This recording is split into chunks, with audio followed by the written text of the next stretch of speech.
Assalamualaikum warahmatullahi wabarakatuh. Perkenalkan, nama saya Sylvia Salah Sempurna 13-1064 dari kelas 4D. Baiklah, di sini saya akan memaparkan materi yang berjudul Hakikat Kepegawaian untuk Pembangunan.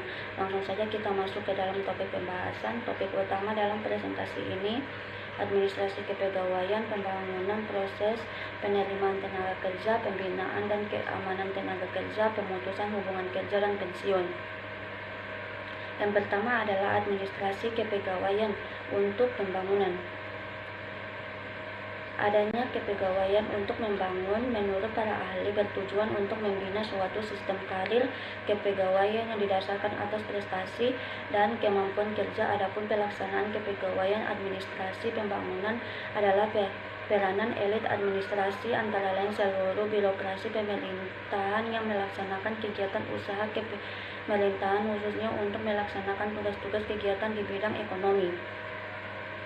Kedua yaitu proses penerimaan tenaga kerja. Proses seleksi karyawan adalah serangkaian langkah yang diadakan oleh perusahaan untuk merekrut kandidat karyawan terbaik. Selain itu, proses seleksi karyawan yang efektif terbukti dapat menghasilkan perekrutan jenis karyawan yang akan meningkatkan moral perusahaan, menambah nilai budaya perusahaan, dan menjaga turnover rate tetap rendah. Proses rekrutmen karyawan yang efektif antara lain: 1. Mengidentifikasi kebutuhan posisi dan jabatan. 2. Memasang lowongan pekerjaan. 3. Review lamaran yang sudah masuk. 4. Wawancara kandidat. 5. Memilih kandidat yang berkualitas. 6. Negosiasi gaji dan tanggal mulai bekerja. Yang selanjutnya adalah pembinaan dan keamanan tenaga kerja. Menurut Sastro Hadiwiryo 2019, pemerintah dengan mengikutsertakan unsur dunia usaha dan masyarakat melakukan pembinaan terhadap segala kegiatan yang berhubungan dengan ketenaga kerjaan yang pelaksanaannya dilakukan secara terpadu dan terkoordinasi. Pembinaan yang berhubungan dengan segala suatu mengenai ketenaga kerjaan diarahkan untuk mewujudkan perencanaan tenaga kerja dan informasi ketenaga kerjaan, mendayagunakan tenaga kerja secara optimal, serta menyediakan tenaga kerja yang sesuai dengan pembangunan nasional. Mewujudkan terselenggaranya pelatihan kerja yang berkesinambungan, meningkatkan kemampuan, keahlian, dan produktivitas tenaga kerja, menyediakan informasi pasar kerja, pelayanan penempatan tenaga kerja yang sesuai dengan bakat, minat, dan kemampuan tenaga kerja pada pekerjaan yang tepat.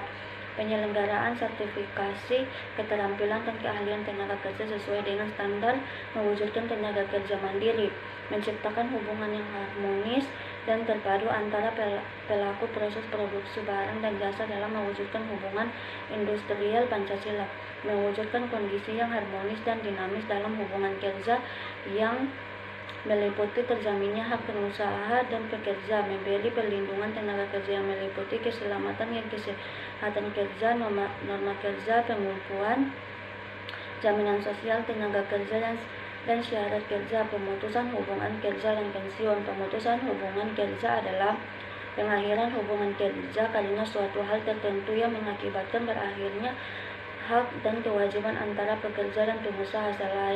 Salah satu hal atau alasan tersebut yang mendasari pengakhiran hubungan kerja adalah ketika pekerja yang masuk ke usia pensiun, sedangkan pensiun adalah saat di mana seorang pekerja berhenti bekerja karena usianya sudah lanjut atau sudah memasuki masa tua.